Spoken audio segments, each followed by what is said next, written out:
Hi, I'm Lexi. And I'm Hamsata. And I'm Jeanine. And you're listening to WKNC 88.1 FM HD1 Radio. Thank you for listening.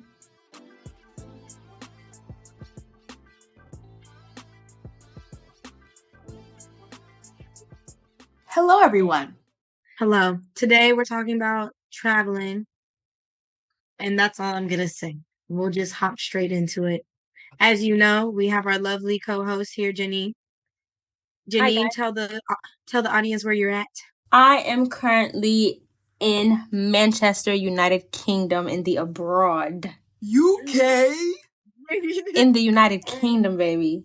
Our UK babe. Our fine UK babe. All right. Don't play with it. Favorite UK babe. Big smile, white teeth, no pimple. I'm just so happy for her. With a mark on her forehead. It's okay. It's okay. It's blending away. It's not. See? Not I know some of you listeners, y'all probably travel a lot, some a little bit. Some of y'all might have been out of the country. Some of y'all might have never left your state. But we're going to give our perspectives on why we feel travel is so important. Maybe some travel tips, talking about our experiences with travel, such things. Is there anything somebody want to start off with? Yes. I would like to start off by saying, how do you guys feel? Well, I wanted to say outright, I feel like travel to an extent is very much a luxury. And with that being said, when we say travel, it doesn't literally mean you gotta go out the continent, you know what I mean? You could literally start by going to a different city within the same state. You can do going to places within your city that you never gone to. That is still a travel. I feel like travel has been, showcased in a way like you gotta be out here with plane tickets, mad money, going to exotic places, but you can still travel within like your area and still have fruitful experiences and meaningful experiences.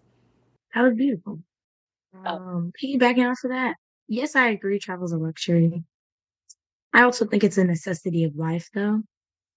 And I think there are certain things that are luxuries that can also be categorized as a necessity, like what else would I? A certain level of self-care is a luxury, like being able to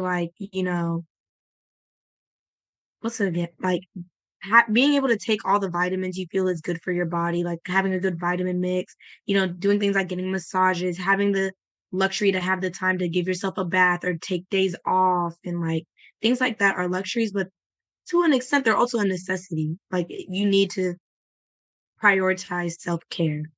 Yes. I feel like. Yes to some of the stuff you're saying, but no, keep on going. I like what you're saying. Go ahead. Keep on going. Okay. And I say all of this because I don't feel like you can be a fully fledged.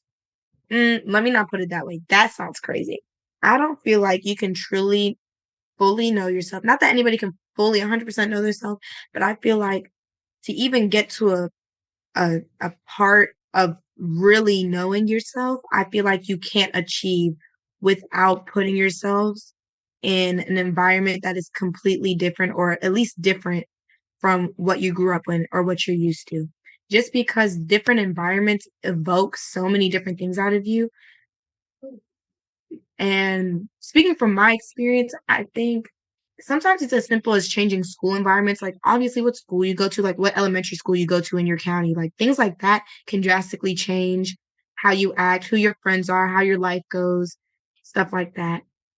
And me being able to change schools frequently growing up, me changing states, homes, like things like that, I have developed at my most rapid pace when I first move to a new area, because you're forced to change yourself to a certain extent so that who you are can work in your new environment. And because of that is why I feel like travel is necessary, because those different environments are going to provoke different things out of you and put new perspectives onto you. What are you going to say, Hamsata? I just want to say I definitely agree with your last sentiment because I feel like that was like a long speech you gave right there. But specifically on like moving and stuff, I also have a background of like moving a lot and moving to different towns and cities. And ever since I was like, and even in high school, I was like, all these environments have shaped me to the person I am. And I've been me being able to see like different groups of people, different types of lifestyles and societies that I got into, like going from like a public versus private school or living like within the country, outside the country and stuff like that, definitely helped shape the person I am today and the experiences I've made and also the way I view the world. Like it's allowed me to have a better understanding of myself, but also of others and other people and circumstances that, you know, you won't be as like conscious of unless you've been able to see them or experience them, if that makes sense. So yeah, being able to travel, like even with just changing schools and stuff, at least for me, every school I changed to was like in a different like town or city for the most part. So that literally meant like knew everything, not only like friends, but like environment as well. Oh, were you gonna say something, Jeanine? Or are you just listening right now? No, I'm just listening for now. What was I gonna say? Okay. The one other thing that I would say with that too, as a contrast, is, and I know people who have moved before can relate to this, where there will be people in an area and they have never been outside that area. For me specifically, I'm talking about when I moved to Knoxville, Tennessee, and there's people whose families have been 3, 4 deep in Knoxville. Nobody's ever lived outside of Knoxville. It is so evident to see how small their mind is when it comes to the world and how things work outside of their bubble. And it's hard to sometimes communicate with those people because they think they understand everything that's going on in the world, but they've never even been 2 hours away from their home. And it's so hard having conversations with those people thinking that they're always right. And it's not even that you feel you're right. It's the fact that because you've been like, it is a luxury, like you've had the luxury of being able to be in different places. It humbled you, so even though you're gaining all this knowledge from being in different environments and getting these different perspectives, because of that, you're also humbled on how different things are in every circumstance and how different perspectives can be. And being able to be like, yes, I don't know everything that's going on, but I know more than this person. But you're talking to a person who's not had as much experience, but they think they know everything that's going on. It's so easy to see in that instance how important it is to immerse yourself in different environments and to travel. Interesting. I would say I never had that like realization for me. I think, I mean, yes, I think I have. Like, I just think of it as these people haven't experienced what I've experienced, so therefore our viewpoints are going to differ. Do you know what I mean? I never thought of it as like, this is why it's so crucial to travel and experience things, which is a good point. I just never thought about it in that way. Because at times I thought of me moving as like a handicap because I never got to like experience like full-fledged like long-term friendships, for example, because everybody has that. And I feel like those were like the little things within like your childhood that you valued more than like the constant change of circumstances. And yeah, I just never thought about it that way. But I wanted to also add, like you said, like when you got into a new environment, you like immediately like adapted and changed, right? Just want to make sure that's what you said, right? Or is that not what you meant? Yes, but I feel like it's more of, yes, I wanted to, but also I'm forced to because I can't carry everything I was doing in the last place into my new place kind of thing. I see what you're saying. At least for me, I think I slowly started to change with each environment. And I say that in the sense of, for me, I'm always like a viewer. I'm an observer when I go into something new. And so because my environment constantly changing for like a good amount of years in the beginning, I'd literally like restart. I'd go from like, I don't know anything. I don't want to interact. I'm literally just trying to absorb, know my environment, and then slowly start putting myself into the environment. And that was like a habit I made for like so many years. I think up until I would say like high school into college, where I was just kind of like, just go in, just be yourself, like whatever's gonna come of it, gonna come of it. And I will say that transition from like starting to observe to like putting myself into action started to like shrink, and I was going into that a little bit more faster the more I moved. But I definitely say it was a slow transition for me just because new environments were like honestly scary. I just didn't know what to expect. I didn't know what type of people I was surrounded by. You know, these were places that I never foresaw myself being in. And also I just didn't know what type of people I'd be interacting with. So it definitely taught me a lot, especially when I was in the observation phase. Like I was just literally learning my environment, just literally just observing. Oh, that's what I had to say. I just want to see Jeanine want to say, because she's been like listening. I'm curious to know what's churning in her head. Don't say that. The reason why I've been so quiet is just because, like, I'm in a different headspace when it comes to traveling than you guys are. I think because I'm actually, like, I've been doing traveling so heavily for the past, like, couple of months that, like, this conversation in my head was going a completely different place. But I definitely understand, like, what you guys are saying. I will say that being more well-versed with the world has definitely made me a better person. I feel like because I've traveled so much and been around so many different cultures and so many different people, I think that I'm better understanding of people and where they come from versus like somebody being one-sided and not really knowing like what's going on outside of their world. So I definitely do agree with that. But I guess for me, when it comes to traveling, like I do think it's a necessity of the world because a necessity for someone, just because I just think it makes you a better person. And like, who doesn't want to be a better person? I just feel like meeting all these people, experiencing all these new cultures, like it is just an amazing thing to experience and to have. I will say it's a luxury. It definitely is a luxury because traveling is expensive unless you live in Europe, which is what I want to talk about. If you're traveling within Europe, let me tell y'all something. It is so freaking cheap. Like, all my friends that I have now at my school abroad, they're always like, oh, yeah, I went to Paris. I went to Mauritius. I went to freaking wherever in Europe. I went to Denmark. I went to Poland. I'll be like, how y'all going all these places? It is so stinking cheap to travel in Europe. Like, a ticket right now to Paris is $35. That is insane. Like, I'm going to Paris for $35. I'm literally going to Spain in 2 days, and my ticket was $71.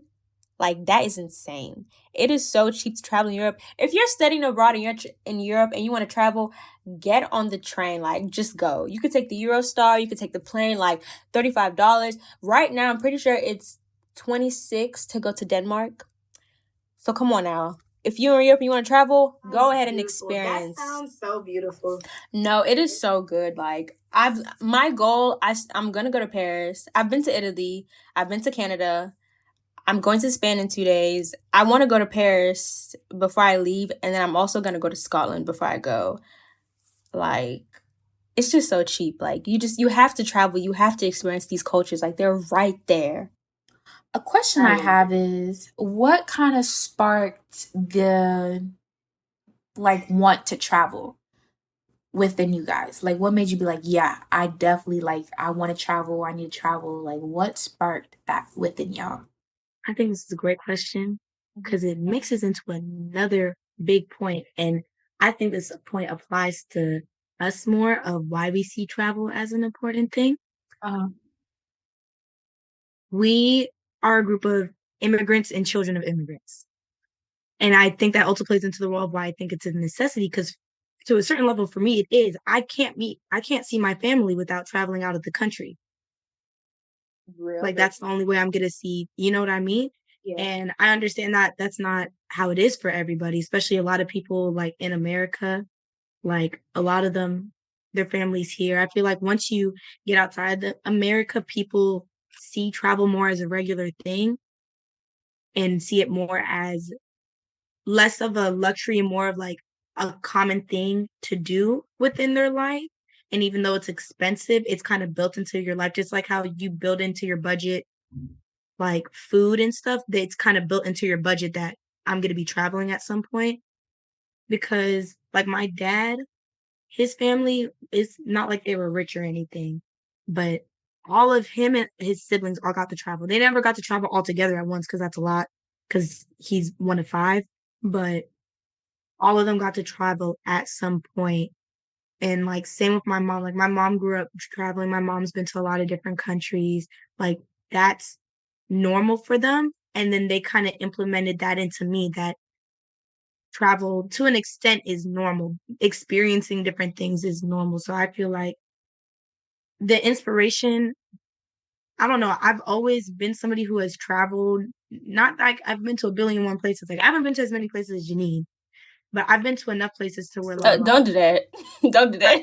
Go ahead. Don't do that. I'm used You're to so wide, low key.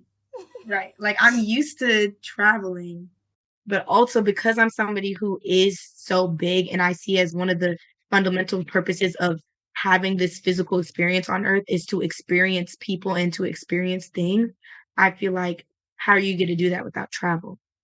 So that's where one of my inspos of travel is. And I just love people. Like a lot of people, even though they have friends and stuff, a lot of people out here, they're like, I don't like people. And I can understand that. People be trifling. I understand that.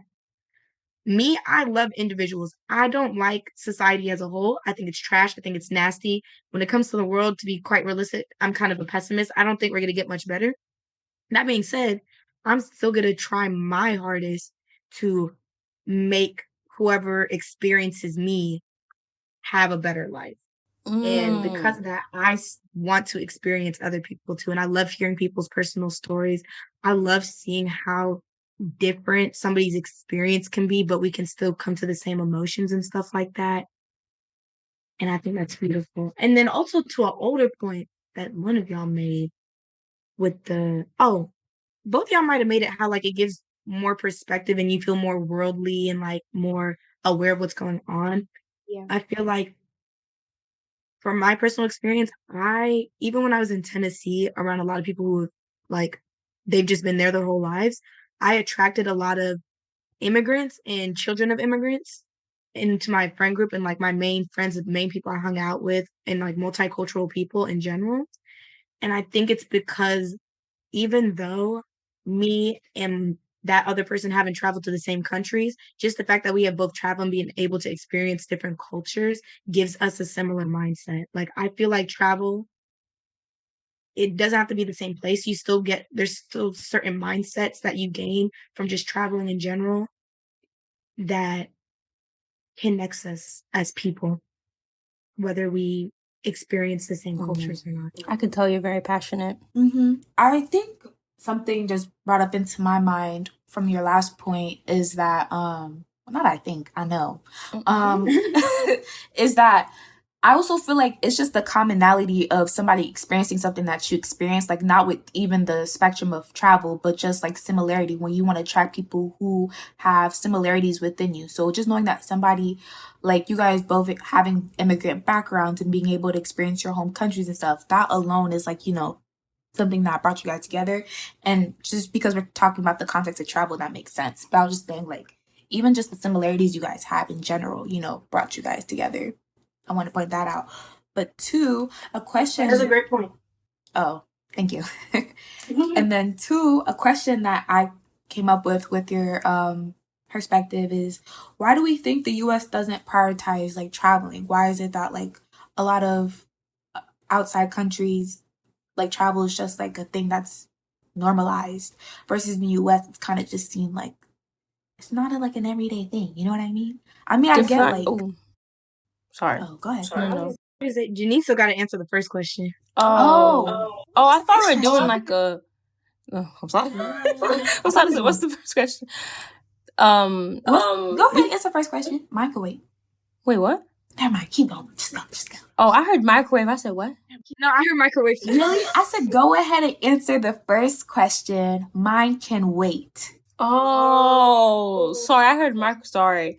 Oh, okay. I can do it really quick. It's honestly the same as Lexi. Like, traveling has just always been embedded in me. Like, we went to Paris when I was young. We went to the UK. We went to America. Like, we have been doing this since I was young. So it really is just kind of a part of like who I am and like what I do. I just could not see myself without traveling and experiencing other people's cultures. And also I'm an international studies major. Like I'm fascinated with people, like the whole intersection between my degree, between my degree as an IS major and a comp major is that I'm fascinated by stories and I love international and global stories and I want to be able to tell those stories. So in order to do that, I need to be around the world. I need to be Mrs. Worldwide. So I love traveling. Like I want to, like I have an idea of like literally not a documentary, but like a short film that I want to work on, and it's literally based around traveling. Like I love hearing stories, and I could not be the person I am today without my love of talking to people around the world and literally listening to what they have and just turning that into stories that are digestible for everyday people. My thing with Hamsata's question was I was gonna define traveling, because I feel like when we say traveling, like when you say traveling in Europe, most people are gonna think out of the country. But I feel like when you say traveling in America, I feel like most people are gonna think like within the country. Yeah, just like define what you mean by traveling, like out of country, out of state. Honestly, I would mean it in the context of how it's viewed within the US, like our context, I would say, right? And like a broader spectrum, as in just travel. Does that make sense? I feel like I don't know. So out of state, out of country? Yeah. I just feel like when you bring up travel in a conversation, just somebody, like the way it would be perceived first on. Like, you know what I mean? And I think that perspective is usually just like going out of country usually. But even out of state, it's not even prioritized. Do you know what I mean? It's just like, oh, I have family here. That's why I went there. It's not like, oh, I'm going here just to visit and experience. So I just mean like travel in its essence of just like going out to experience things, just for experiencing. I feel like for a lot of people, the vacations they take with their family, I don't count that as travel. Like, how do I put this? It's kind of okay. This is the best example I can think of. This is not the best example, period. But when people are like, "Oh my gosh, I went to Jamaica for da da da da da," it's like you stayed in the resorts. You might have had some of the food. You're gonna hear some of the music. Cool, cool, cool. The way that Jamaica is for tourists is not how Jamaica is. I feel like, and I'm not saying you have to experience the full on authenticity of a place to consider it travel, but just going to, like, a lot of people here, they might go to the beach and a resort for a vacation. And not that you can't have a great experience on vacation, but if you're not doing anything on that vacation that you couldn't do at any other beach resort, I don't count that as travel, if that makes sense. Like if you're gonna go to if you're gonna go to Myrtle Beach and you're about to go to the resort and just go to the beach and go to like one restaurant, you could do that in Florida and have the exact same experience and like not see the difference, if that makes sense. No, it makes complete sense. Like the moment you started, I was like, I already know where you're going with this. Yeah. Maybe because we've had this conversation before, but it makes sense. But yeah, I feel like instances like that, not travel. You go to something like the Grand Canyons, you can only go to the Grand Canyons. The Grand Canyons is the Grand Canyons. You can't get that anywhere else. Right. So then it's like, okay, you traveled somewhere. Yeah. And I think it just goes back to like traveling for like the experience rather than like travel just to like an escape. You know what I mean? Yeah. I feel like resorts and stuff are just like an escape thing. You kind of live within a fantasy and within something that you kind of build up in your mind, versus if you're traveling for experience, you're probably going to be in like the hometowns, experiencing locals, cultures, like random, unique, eccentric events of that place.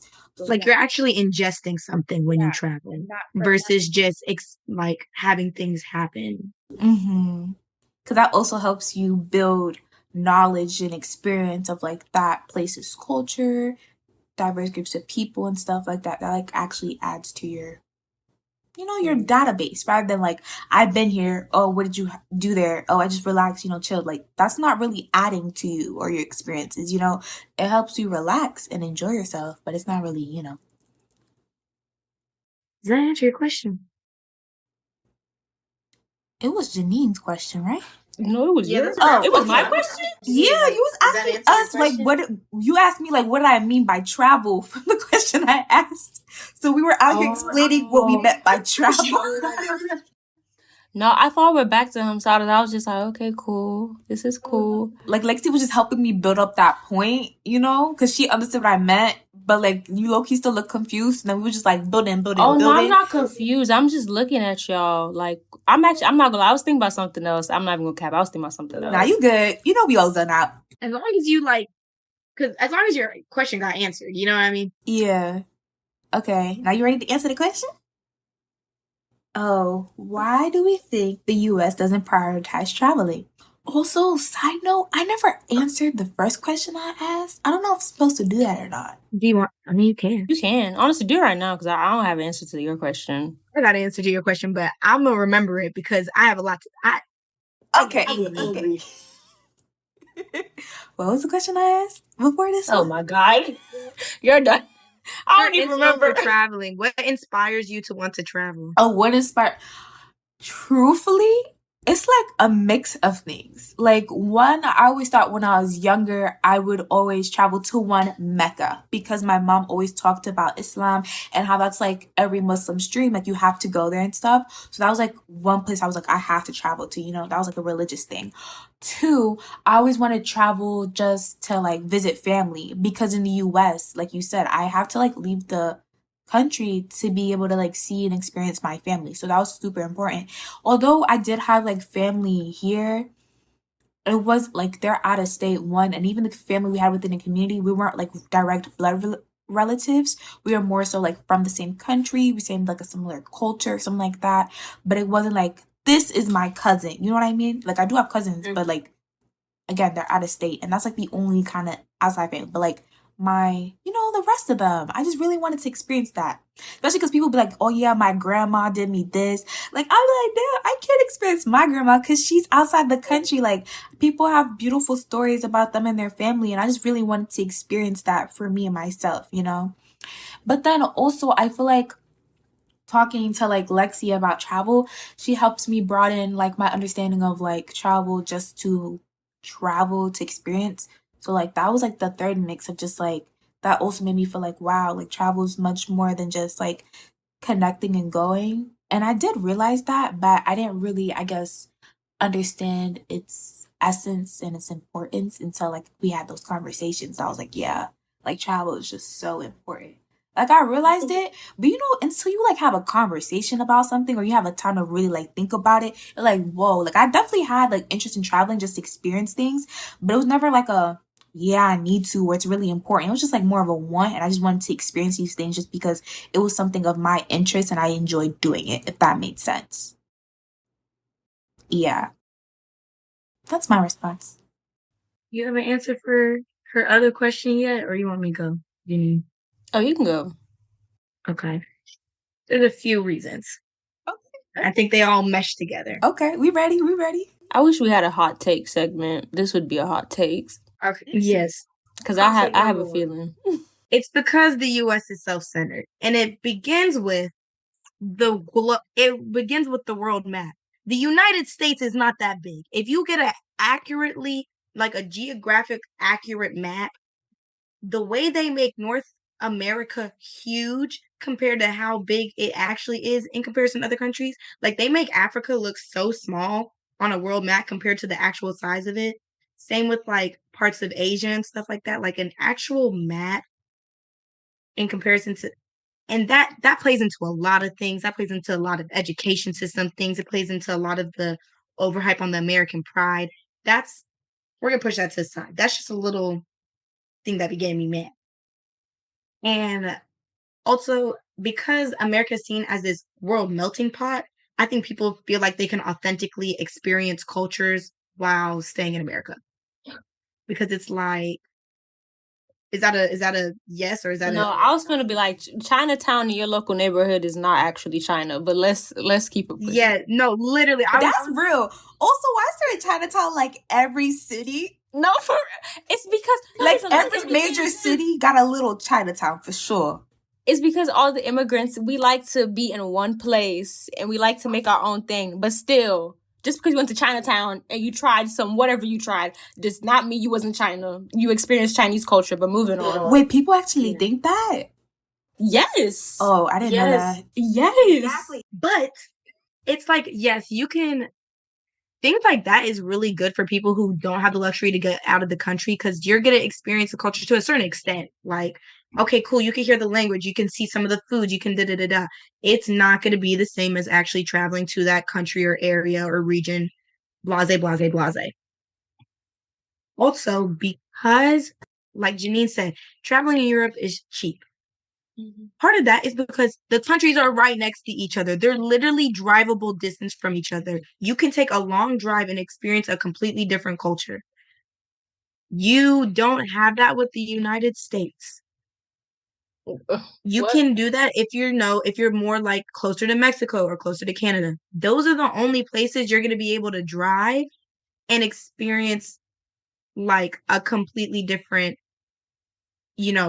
thing. Versus when you're in some place like Europe or even Asia, like Central Asia, it's a lot easier to travel between between countries and things like that.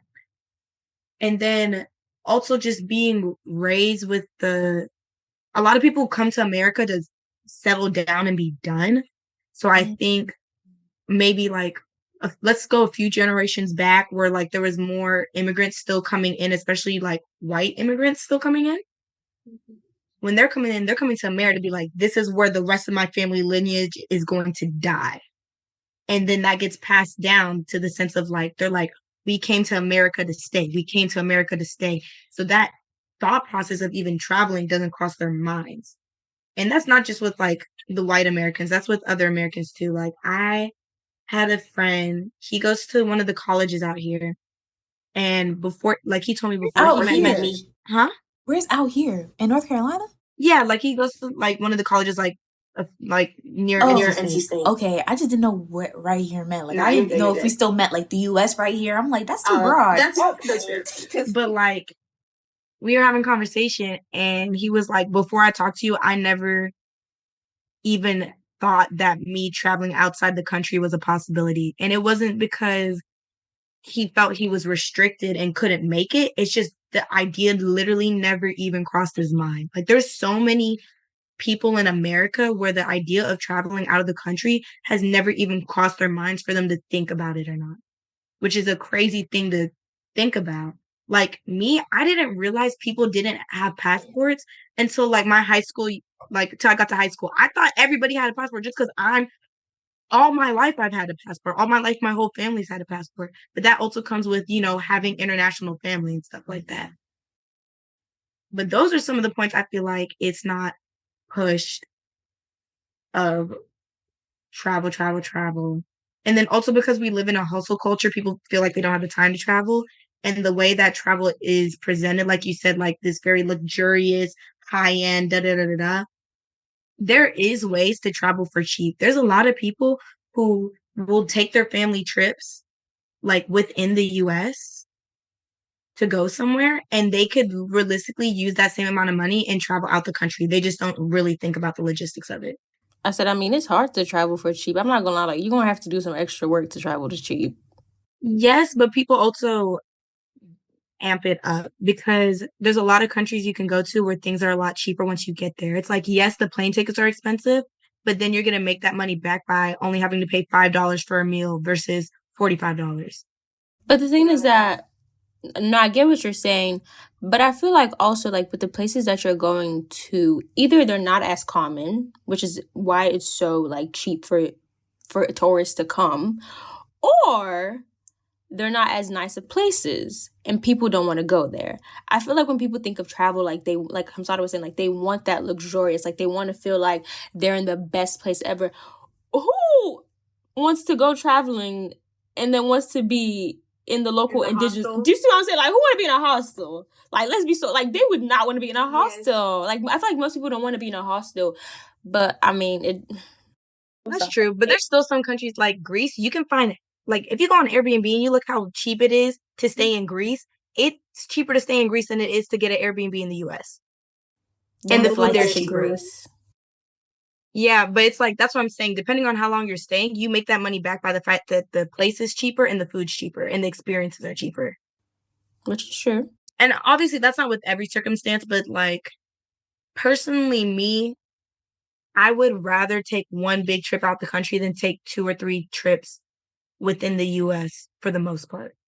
But those are some of my hot takes. There's a bunch of other reasons I feel like it's not pushed, but yeah. Also, people aren't connected. A lot of people who identify fully as American and American lineage, like if somebody identifies as American lineage, they don't really know where their family's from, and they don't have any connections at all outside of the US or sometimes even outside of the area they're in. So there's no extra push to experience anything else because they don't see it as a part of them. Yeah. And also, like, let's be honest, like, traveling is scary. Like, it really is scary to be in a different country by yourself. Like, you have no idea what could happen. You have, like, and plus, people take advantage of tourists in different countries. Like, it's just it's an overall experience. They will hike up the price. Oh, you ever see those TikToks of like when immigrant families are going into like their cultural stores and they be like, your mom's like, don't speak any English because the person will give you like a cheaper price if they think like, yeah, you're just regular, like, you know, immigrants that come in to shop in the US. But as soon as they know you, like, you American, they're going to hike up that price up. And I was like, these are funny, but they're very true. Again, like, people will take advantage of you. Also, the US stereotypes countries very poorly, and they make some countries be more dangerous than they are. And like, yes, those dangers that they say might be real, but it's like how it is in the US, it's just certain areas.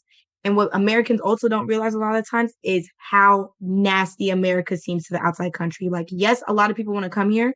It's because they want to take advantage of the opportunities that a lot of countries don't have. But they don't think America's this nice, beautiful place to live. Like, they think it's scary. They think it's da-da-da-da-da.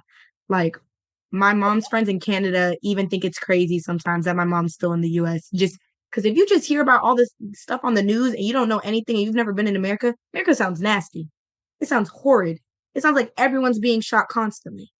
Like, tune into the news no more. I'm not gonna lie to you. Me and that news, we don't know each other. You see what I'm saying? I think it was within it was the past week. I think 3 different people were shot because they came like to the wrong house. Just hearing that, yeah. There was another one that I saw, and I'm just like, imagine being abroad and hearing that, and then the school shootings, and then the incarceration rate. It's just like, dang, what really be going on in America?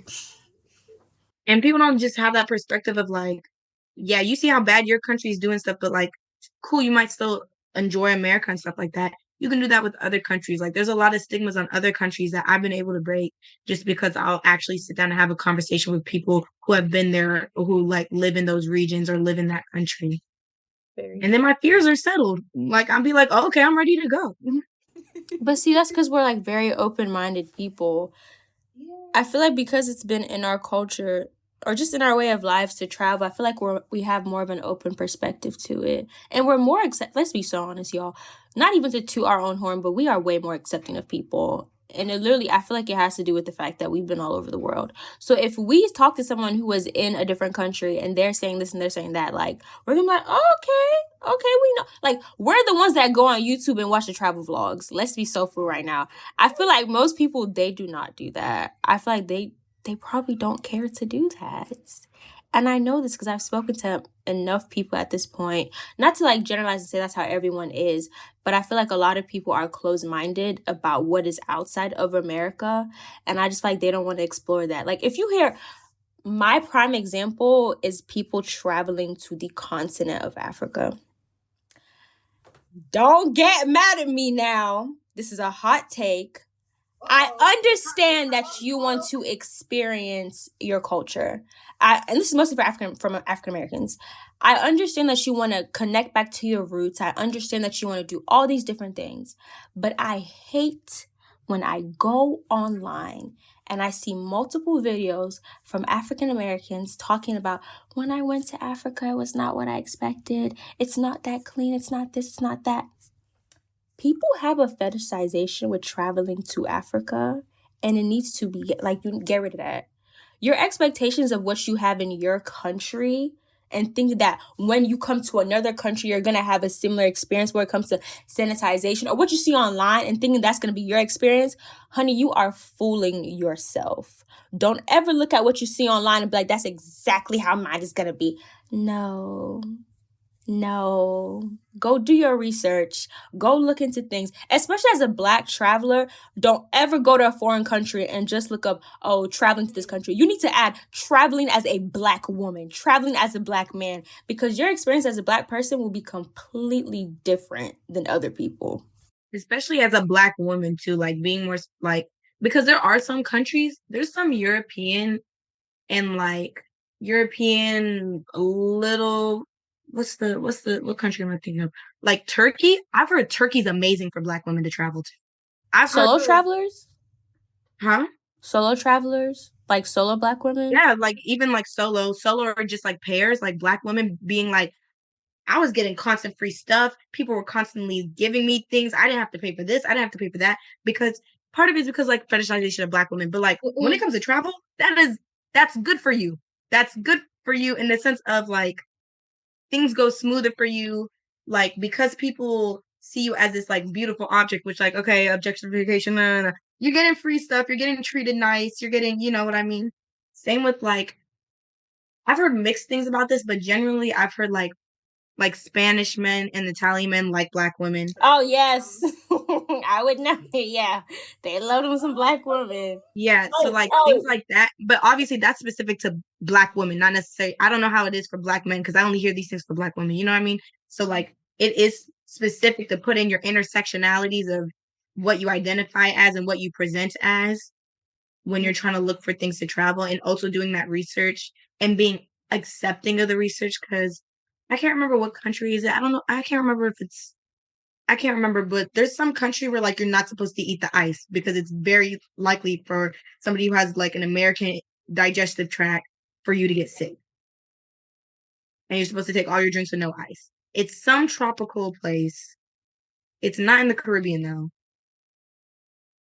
It might be Bali, but I don't want to say that because it might not be Bali. But it's something like that where you're not supposed to have the ice, just because our stomachs are not used to like whatever the chemicals or the parasites or the way it's filtered, something like that. So it's good to do like stuff like that, especially when you go into like tropical places, to do research on certain like foods and stuff like that. Because I know a lot of foods from other countries can make specifically people from America or first world countries sick, just because your bodies aren't used to it. And also, like, when you travel, I feel like people like don't take into account that, like, for example, like you might get food poisoning. It's a different country, like it's a whole different culture, a whole different type of cooking food, whatever. Things are going to happen. I feel like people take that and then generalize it of, oh my gosh, I went to this country and I got food poisoning, like their food is not good, this and this and that. And I just feel like whenever you go abroad, you need to take into consideration that your individual experience does not represent what the entire country is. Like you had one experience. There are so many other experiences, and there's so many other things in that country that you could have experienced that you possibly might not have experienced. I like the hair tuck at the end. You what? You like tucked your hair at the end. You said experience and then tucked your hair. Well, for me, I wanted to back up some points we made earlier in the back. It's a little backtrack, but it's okay. One, I want to emphasize the point that traveling for relaxation isn't bad. I feel like we kind of made it seem like, no, you shouldn't travel to a resort and just have your little good time. You know what I mean? Like, that's not what we're saying at all. I just wanted to emphasize that point. Like, you could definitely go and, have your resort experience. I'm literally going to Spain for 3 days. Well, okay, technically only for one full day. I'm literally just gonna be on the beach in the resort. Like, I'm not going anywhere. Maybe the town may be, but I'm going for the beach in the sun. Let's be so for real right now. No, yeah, I just wanted to emphasize that, because I feel like listening to our episode, you might be like, whoa, so you could never just travel to relax no more? Like, I gotta be out here deep in the, like, in the city. I'm out here learning things. Like, nah, y'all could definitely, like, travel for relaxation, but, like, it's a balance, Make sure you prioritize both. Do a little bit of whatever. I mean, you can have an imbalance too, whatever your preference is, but just going out to experience things to some capacity or to some extent, it's just a really valuable experience that you can't really get without actually doing it. You know what I mean? So that's why we're just emphasizing how important and crucial it is. And then 2, it was a response you made a long time ago to the question of like, why do you think the U.S. doesn't prioritize traveling? I was like, you made such a good response. I feel like it was very detailed, and like, I feel like I got a whole essay packet low key. It was just like, you were sitting on this one. But with that one, I was gonna say I agree. I feel like people in the US specifically, like, they don't think about travel because I feel like they're so focused on like building themselves up within the country that going somewhere past that, it's just something that they never think of. And that was going to be my response of like, I feel like the way the US is built also, like you said, like we feel like we're the only ones in the world, like we're the best and whatever, that you shouldn't go out and experience anything else because everything's already here. And like you said, the melting pot thing, like some people are literally trying to like, you know, escape poverty or try to do better for their family and stuff like that. So like the last thing on their mind is literally trying to, if they even make it, you know, past that, to even go out the country or like go out to travel even to like a nearby city, because they're like, I need to build up my own city. Or people always just like, I think we're still kind of in the building process, you know what I mean?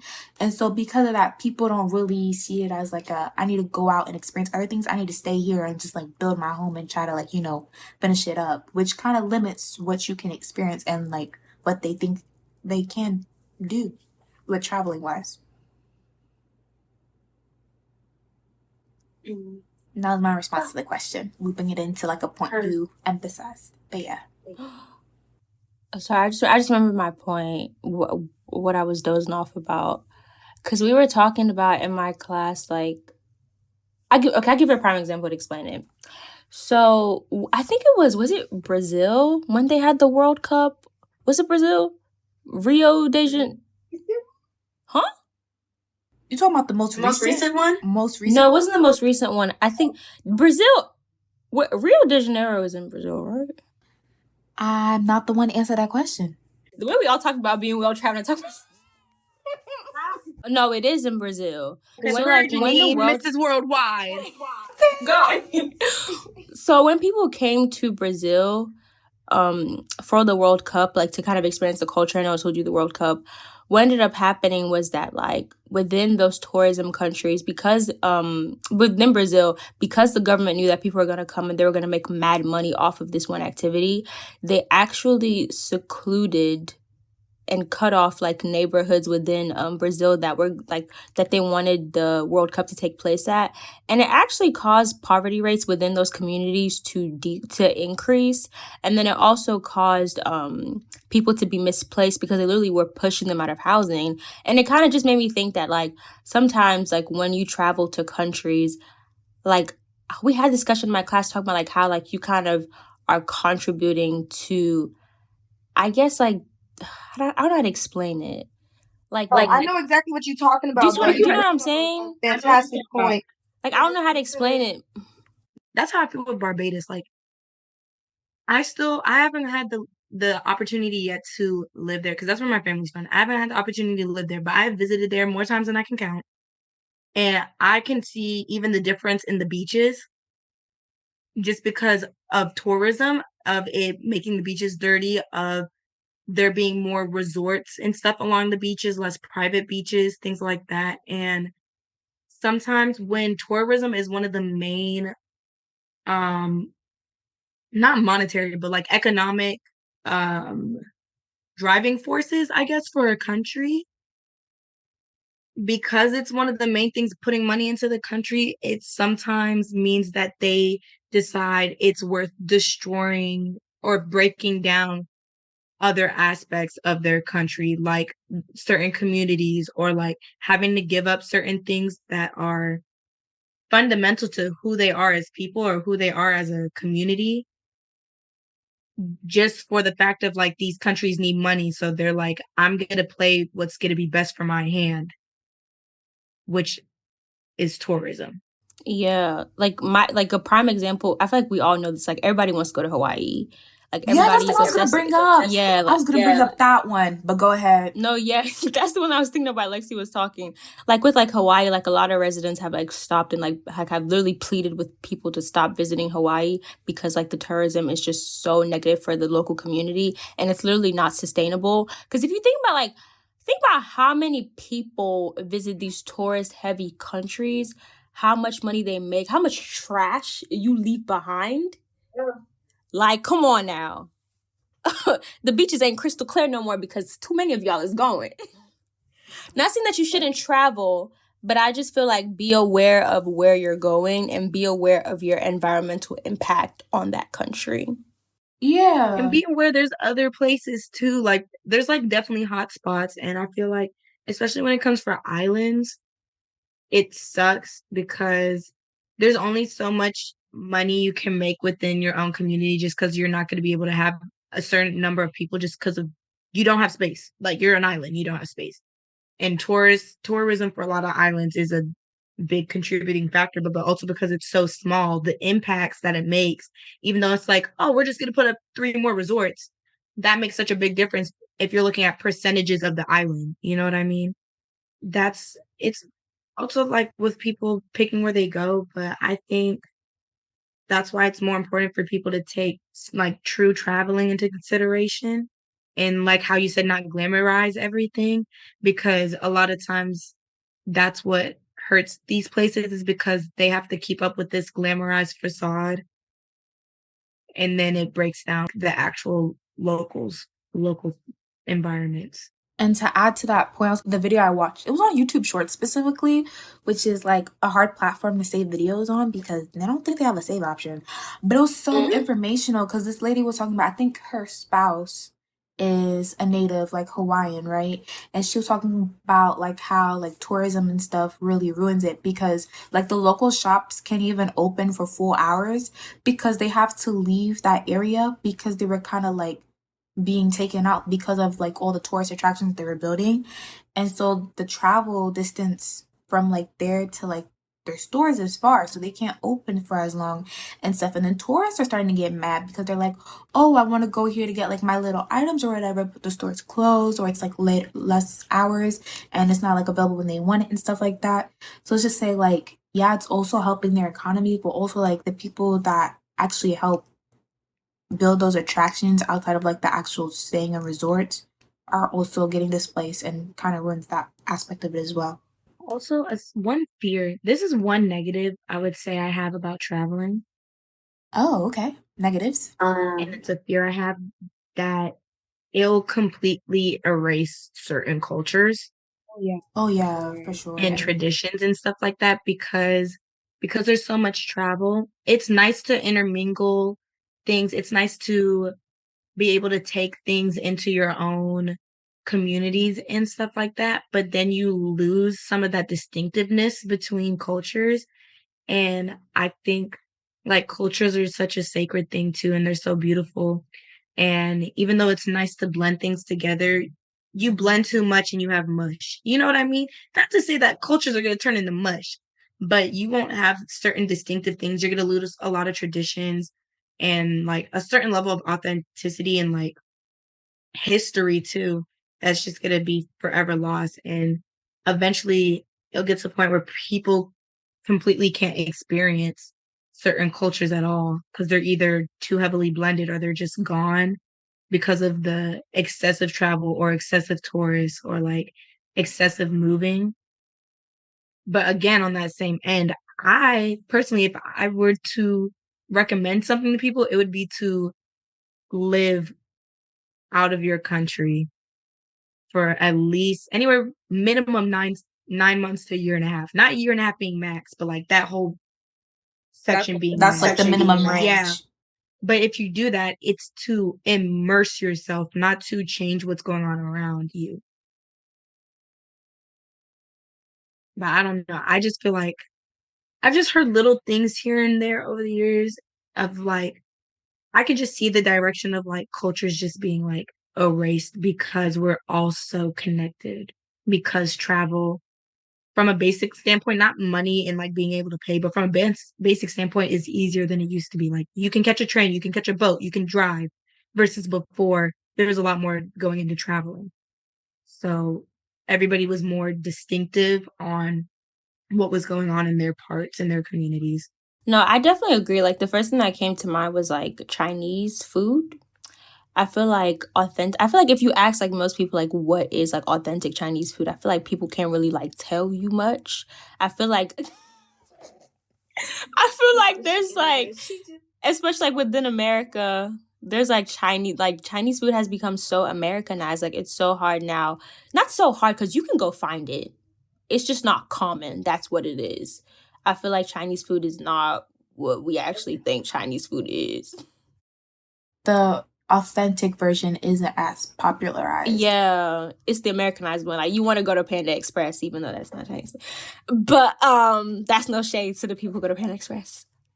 I was gonna say, and also on that, I think like when you were talking, the reason why like I was making a face was just because like I see like travel is like it does make cultures more mushy, and like it's hard to preserve cultures because my language is a dying language because so many of us have literally gone out of the country, and I don't even know, like I'm not fluent in my own language, and I probably would have been if I had stayed in my own country. But what was my point? What language do you speak? Oh, Yoruba. I was gonna have I think maybe because I'm an IS major, I also see traveling as a way to like preserve cultures. I feel like for example, when other people, like documentaries are a prime example. When you go to other countries and you kind of like document like what's going on. Like I literally have footage from Italy of like what it would look like, what it looks like when the sea levels aren't high. And like feel like to me, like that's kind of like a mini documentary. Like I can look back in years, I can show to other people and kind of show what Italy looked like before, it was completely submerged, what Venice looked like before it was completely submerged. So I kind of see it as a way of like preserving cultures, especially since I want to do like a travel documentary type mini film thing. Mm-hmm. But I definitely also see like how it definitely causes a mush. Globalization has its pros and its cons. Right now it's kind of a little too hard, but it has its pros and its cons. I wanted to play devil's advocate on this, right? And say, what if we view it as the culture, what is the word I'm looking for? Like evolving? Yes.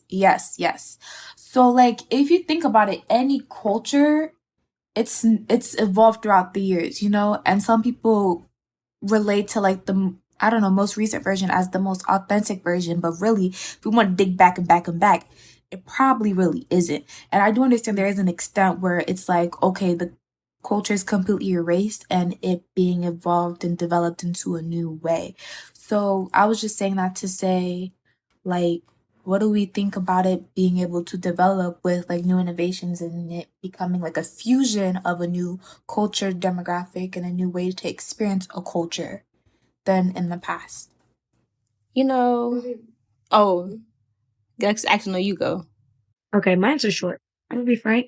That's something I don't have an answer for, and it's something I've thought about before, but I don't have an answer, partially because I won't let myself think about it because I know realistically I'll die before it gets to the point where I see it to the extent that I'm fearful of. Oh. But valid. Right. I think it's true. Like things are gonna evolve. And I understand not every tradition can be held because, first of all, not every tradition is necessarily good for the community. Not every tradition is gonna be good for the time period. Not every tradition is gonna be the most productive thing to do to keep everybody alive or blase blase. But it's like I know that that's a line that I don't think I'll ever be able to distinguish. And because of that, I'm afraid to approach the topic in my mind as a whole. Very valid. I was going to say, evolution is good. I definitely think evolution is good, but certain things should not evolve. Like, for example, when I'm speaking from my culture. When I think of my culture and I think of language, certain words can be added. Like, for example, we don't have certain words for certain things in like that they have in English. Like, I'm pretty sure period in the way that it's used, there is no word for that direct translation with like the take into consideration, like the hand movements and gestures like that. But the actual language should not evolve. It should not mix with another language to become something a bit more, I guess, easier for people to understand or easier to spread. Things like that should not change. Language, for me, in my opinion, you can add new words, you can do things like that, but changing the foundation of it, that should never happen. But things like, when I think of Nigeria, I think of like, it's usually more of like a patriarchal society. Like things like that, okay, that should change because why are we trying to control women? But certain things should not change. There's just no need. I know the whole, like, we're all about evolving and globalizing, but certain things in a culture do not need to change. And that's just the truth. I would love for us to revisit that conversation and have on a linguistics major with us or someone in linguistics. That being said, we're done for real. We just hit the hour mark, kinda ish. What was I gonna say? I love our past two conversations. I think they've been very insightful. Yeah, I love the flow of them. yeah. We got good stuff flowing in these conversations. One, I was asking questions. I don't know what questions you have for this episode. I saw that, so I said, okay, Okay, but they were genuine questions that I needed to get answered. Oh, I'm done. That's funny. You take it away. Oh, thank you. Yeah, I just had genuine questions. I was like curious. I was like, these sparked little questions inside of me. I was like, I need to know y'all perspectives on these. Now, to the linguistics thing that you were saying earlier, Jeanine, what was my thought about it? I was like, yeah, you bring up a good point about like language should be preserved. But I feel like right now, at least, I'm not saying it's good or bad, just an observation. I feel like languages are already starting to become like the Americanized version of like said culture's language. And I don't think it was for the sense of it being like easier or anything. And I know you weren't trying to correlate it to that, but I was just saying like sometimes languages evolve in the sense of like the environment you're in and the cultures that you're fusing together. Like for us, like my language would be like Zarma English. Like I would literally speak my language with like English in between it type of thing. Like, you know how people have like Spanglish? Like Spanglish? Yeah. But like that's fine. Oh, okay. And then I was about to say that's like, not what I mean. I literally know what mean you like meant by the it. foundational. Wait, sorry, I'm sorry, I can't hear you. What you saying? Oh, I said I didn't really know what you meant by it, but I was giving like those as example. I was gonna also say like some people like have like not the most sharpest like accents or whatever because they have like an American accent. So, you know, when accents fuse, like you can't always say words to the proper diction as you would if you were like born and raised within the country that the language originated from. So I was like those type of cultural like, you know, diversions and evolutions are gonna occur, but then I just didn't know if those were things that you were like opposing of or like I didn't know what direction. So I just want to bring those up as like no, that was not what I meant like when I say like evolution of language. First, I feel like you speaking English in between speaking your actual like whatever your language is like that's not an evolution of the language because at the end of the day like you're using English because you don't know those words. Nah, and eventually if you keep on learning faster. Sorry, I have no idea what you just said. Sometimes it's just whatever word could come to me fastest. Like it's like I'm thinking of a word, whichever language it come up faster in, I'm gonna say it. But then like you're not changing the actual language. You're not changing the word itself. You're not changing the foundational cores of that language. I feel like does that make sense? Yeah. Okay. Because I feel like at the end of the day, yeah. Like there's like everybody still knows that like well at least the people that know your language still know like there's still a word for that. Or like she's not like you're not replacing the word itself or like trying to change the foundational structures of the language. When I mean foundational structures, I literally mean like rewriting or trying to change things to the alphabet. And I bring this up because I've watched YouTube videos about people actually like trying to do that. And I just think it's so weird because I'm like, why are you trying to make up your own word using whatever you heard? Like just stick to the foundational cores. You can't change a language and then just try to make it like it doesn't work. Some indigenous cultures and their language does not work the way it works with English. Like English at this point is an everybody thing. Like you can make up your own word in English. You can't really do that with certain indigenous cultures and indigenous languages. Good point. Thank you for the clarification. We good? Okay. Yeah, we done? Yeah. Okay. That was my last question. Don't forget to follow us on our social media platform. Oh, we can start bye first though. Bye. You tell them social media. Instagram, TikTok, Spotify, TikTok, YouTube, TikTok, more TikTok, Apple Music, Apple Podcasts, TikTok. And in case you missed it, our TikTok. And a more condensed version of that is we're available on all platforms, including TikTok, and TikTok. So I'm done with a splash of Instagram. Yeah, and we have Instagram as well, YouTube. We have On Streets coming out. I feel like at this point when this comes out, it should be like the end of it. But yeah, smooth right. Do y'all side note? Y'all see those random likes we got like a few days ago? Just like a whole bunch of likes on Streets.